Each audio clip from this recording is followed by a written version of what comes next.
Bapak-bapak saudara, di sini menunjuk kepada Nabi. Tapi semua ulama sepakat bahwa walaupun ini konteksnya ya, ketika turun itu adalah penghiburan kepada Nabi, tetapi sesungguhnya ini adalah petunjuk kepada kita umatnya.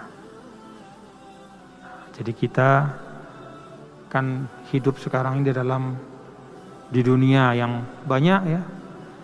Saudara-saudara kita ada yang non-muslim banyak ya. Ada yang Nasrani, ada yang Hindu, ada yang Buddha. Secara muamalah kita baik. Ya. Wajib kita baik. Harus berbuat adil, itu harus dalam muamalah kita. Berbuat adil. Kalau ada utang piutang, tunaikan. Kita berutang 10 juta sama seorang Hindu misalnya. Jangan kemudian, dia kan orang Hindu kabur. Nggak boleh, itu dosa. Karena orang mukmin itu mu'taman, dia itu punya amanah, harus dia tunaikan. Dalam muamalah, harus dia tunaikan. Berbuat adil. Tapi dalam hal ritual ibadah dan bil khusus terkait akidah, itu jangan dicampur-campur. Jangan dicampur-campur.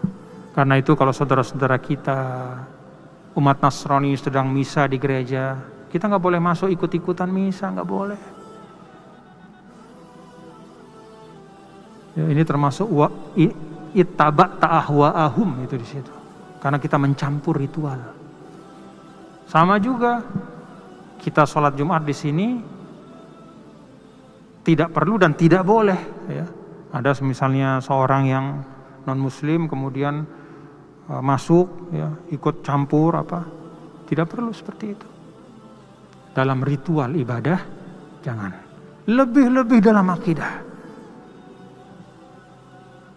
ya, jadi tauhid kita ya itulah tauhid kita, jaga akidah kita itu. Nah jadi ayat ini walaupun tunjukkannya secara langsung kepada Nabi ya sebagai penghiburan, ya Rasulullah Muhammad jangan sedih ya, karena memang mereka tidak akan mengikutimu selama engkau tetap berpegang pada akidah tauhid ini, pada tuntunan-tuntunan ini. Kecuali kalau kau ganti baru akan diikuti, dan itu tidak mungkin. Nah itu kan hiburan kepada Rasul. Jangan sedih. Tapi kata ulama, sesungguhnya ayat ini adalah tuntunan bagi kita. Di masa seperti ini, di negara kita ya, kita saling hormat menghormati, muamalah kita jaga, bahkan wajib kita bermuamalah lebih baik daripada mereka. Mereka kasih kita 1 senyum, kita kasih 10 senyum. Mereka berbuat baik sekali sama kita, kita berbuat baik 10 kali. Kalau ada tetangga kita mengantar makanan kepada kita, katakanlah seorang Nasrani mengantar kue misalnya kepada kita ya, sekali kita antar 10 kali, itu muamalah. Kalau ada misalnya orang non muslim berutang sama kita 1 juta, lalu kemudian kita bisa inzor 1 bulan, misalnya dia minta waktu sebulan dia belum bisa, kalau kita bisa kasih tempo lagi, kasih dia tempo. Berbuat baik, muamalah. Bahkan kalau kita bisa potong misalnya ya, kalau memang kita tidak memerlukan, kecuali kalau kita nggak apa-apa. Itu muamalah Islam seperti itu. Dalam muamalah kasih kebaikan, baik, lebih daripada yang sampai kepada kita. Tapi dalam ritual dan dalam akidah jangan. Nah, ini harus dipahami ya bapak-bapak ya, saudara-saudara. Dan itulah memang tuntunan Islam, dan dengan cara itu kita akan lakum dinukum waliyadin. Akan berjalan baik kita. Masing-masing melaksanakan ibadah di tempat ibadahnya masing-masing ya. Saling menghormati, ya sudah. Dan jangan kita mencela, mencerca, itu nggak boleh. Nggak boleh, jangan. Kata Rasul, inna min akbaril kabair ayyasubbar rajul walidayhi. Salah satu dosa yang paling besar adalah anak mengumpat bapak ibunya. Sahabat nanya, gimana mungkin ya Rasulullah? Kok ada anak ngumpat bapak ibu? Ada, kata Rasul. Ayasubbar rajulu. Ayasubba abar rajuli fayasubbu abahu. Wa yasubbu ummar rajuli fayasubbu ummahu. Dia umpat bapaknya orang lain, maka orang lain itu mengumpat bapaknya. Dia cela ibunya orang lain, maka orang lain itu mencela ibunya. Itu sama seperti dia sendiri mengumpat orang tuanya, karena dia menjadi jalan. Kita umpat agama orang, orang umpat agama kita, sama seperti kita ngumpat agama kita sendiri. Itu makanya dalam Al-Quran kan, jangan engkau mencela, mengumpat orang-orang yang menyembah selain Allah, maka mereka akan berbalik mengumpat Allah. Jadi kita serahkan kepada Allah, muamalah kita tetap baik, urusan akidah dan ritual ibadah itu masing-masing. Nah, ada satu ayat nih pendek saja kita baca. Alladzina atainahumul kitaba yatlunahu haqqa tilawatih.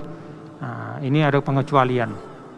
Kalau tadi di ayat 120 itu Allah tegaskan bahwa jangan susah wahai Muhammad SAW kalau mereka tidak mau mengikutimu, tapi ada juga di antara mereka yang sifatnya Allah sebutkan di sini, alladzina atainahumul kitaba yatlunahu haqqa tilawatih. Orang-orang yang kami berikan mereka Alkitab, yaitu kitab suci, entah itu Taurat, Injil, yatlunahu haqqa tilawatih, lalu mereka baca dengan benar. Baca dengan benar. Ulaika yu'minuna bih, mereka itu beriman. Contohnya dulu ada namanya Abdullah bin Salam, tokoh Yahudi. Dia baca benar Taurat tuh, dia baca dalam bentuk yang memang diturunkan oleh Allah. Dia baca, dia temukan ayat-ayat tentang sifat-sifat Nabi akhir zaman. Dia baca benar-benar yatlunahu haqqa tilawati. Jadi baca bukan hanya baca cepat, tapi benar-benar dia pahami. Ulaika yu'minuna bih, dia masuk Islam.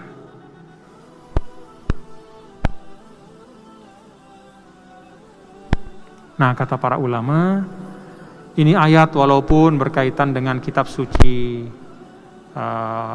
umat-umat sebelum kita, tapi sesungguhnya ini juga bermakna menunjuk kepada Al-Quran. Kapan kita bisa mengambil hidayah Al-Quran?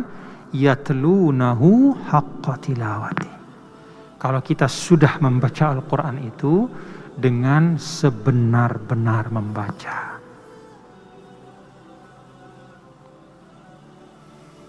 Wa may yakfur bihi fa ulaika humul khasirun, dan barang siapa yang kufur kepadanya maka mereka adalah orang-orang yang merugi. Wallahu subhanahu wa ta'ala a'lam.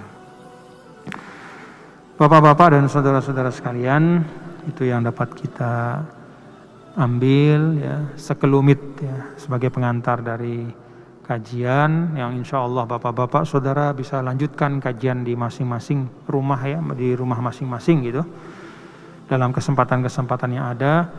Dan saya mohon ayat 121 ini direnungkan ya. Yatlunahu haqqa tilawati. Yatlunahu haqqa tilawati.